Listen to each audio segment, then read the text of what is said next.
ইবাদত বন্দি করতে হবে। দুনিয়ার জীবনটা হলো আপনার 70, 80 বা 100 বছর। 100 বছর পরে কোনো বান্দাবান্দি এই দুনিয়ার জীবনে আর থাকতে পারে না। যখন 90 বছর পার হয়ে যায়, প্রত্যেকটা মানুষ বৃদ্ধির দিকে চলে যায়, বৃদ্ধা হয়ে যায়।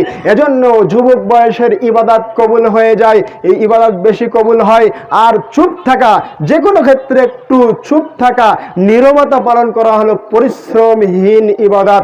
এজন্য যে কোনো ক্ষেত্রে একটু যদি সমস্যা হয়, আমরা তর্ক বিতর্ক না করে চুপ থাকবো, এটা হলো পরিশ্রমহীন ইবাদত। যদি মুমিন বান্দাবান্দির সকল বিষয়টা খুবই আশ্চর্যজনক একটা বিষয়, আর মুমিন বান্দাবান্দি যদি অপরের সাথে মুস্কি হাসি কথা বলে, তাহলে এটা তার জন্য নেকি। মুমিন বান্দাবান্দি যদি অযথা কথা না বলে, কারণ নামে গীবত না করে, পরনিন্দা না করে, চগলখুরি না করে, তাহলে যদি চুপ থাকে, যদি জিকির আজকার করে, তার জন্য নেকি। কোরআন পড়লে তার জন্য নেকি। শুধুমাত্র চুপচাপ বসেই আছে, ঠোঁট নাড়াচ্ছে না,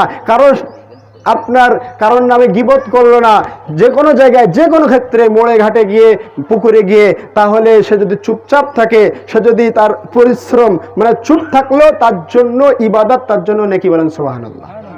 ঠিক এমনিভাবে একজন মুমিন বান্দাবান্দির একটা ঘুম, সারা রাত ধরে আপনি যে ঘুম পড়েন, এটাও ইবাদতের অন্তর্ভুক্ত, এটাও নেকির কাজ। একজন মুমিন বান্দাবান্দি, প্রত্যেকটা মানুষ, মুমিন হোক আর মুসলিম হোক আর অমুসলিম হোক, সকলেই কিন্তু তার সাংসারিক জীবন পরিচালনা করার জন্য আপনার ব্যবসা বাণিজ্য করে, কাজকাম করে, বিভিন্ন জায়গায় বিভিন্ন কাজকাম করে।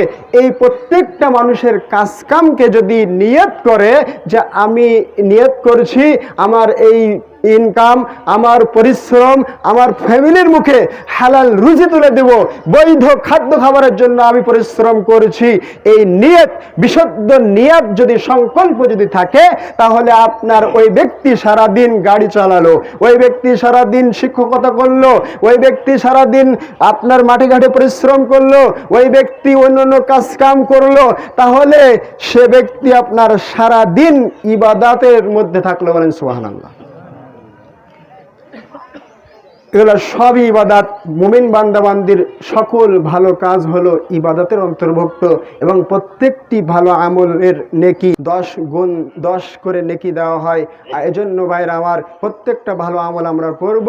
বিশেষ করে আমি যদি পরিপূর্ণ খাঁটি মুমিন বান্দাবান্দি হতে চাই, তাহলে আমাদেরকে বেশি বেশি দানের হাতকে বাড়াতে হবে। কারণ একটা অর্থ ছাড়া, বেশি টাকা পয়সা ছাড়া একটা মসজিদ চালানো সম্ভব হয় না, একটা মাদ্রাসা সম্ভব হয় না।